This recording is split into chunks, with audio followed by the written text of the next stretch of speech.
आलू के तरुआ एखन हम बनबै छी।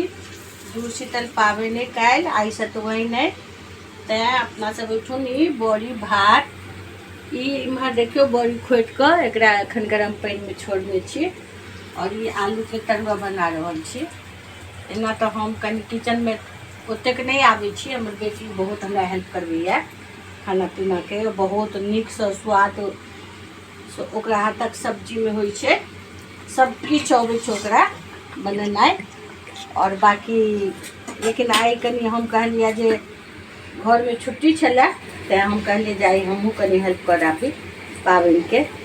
उम्हर कनि हम सब चलि गेल छलहुँ, तेँ लऽ कऽ एक अथी जे ई आलू के तरुआ बना रहल छी। कनि आब एक दूटा तरुआ आर बनाएब पाबनि के अथी लऽ कऽ।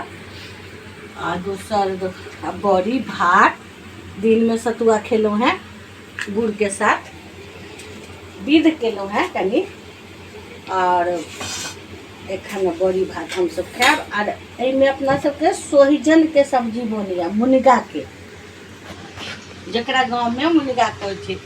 ई हम अहाँके मुनगा के सब्जी, ई मुनगा के सब्जी है, और मुनगा के सब्जी। और ये कनि एकटा और हम सब्जी बनेने छलहुँ, एहिमे हम कनि कम, हमर बेटी कनि बेसी बनेने छलै। इहो एकटा नरम नरम मुनगा छलै, एखन नया आयल छलै, ओ तोड़ि कऽ अलग बनेने छलहुँ। ओ कनि जुआयल छलै और ई कनि नरम वाला छलै। आब हम एक रत्ती दू चारि टा परवल के तरुआ बना कऽ एतऽसँ हटि जाएब। अहाँ सब हमर वीडियो के देखैत रह जाइए। बहुत बहुत स्वागत है अहाँ सबके। राति में हम बड़ी बनेने रही, ओ वीडियो तो हम बनेलहुँ और एखन दिन के 1 बजैया।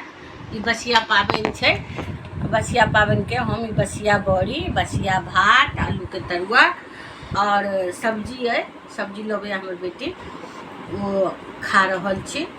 और अहूँ सब आइ मनेने हैं खूब बढ़िया सा बसिया पाबनि। बहुत बहुत शुभकामना अहाँ सबके।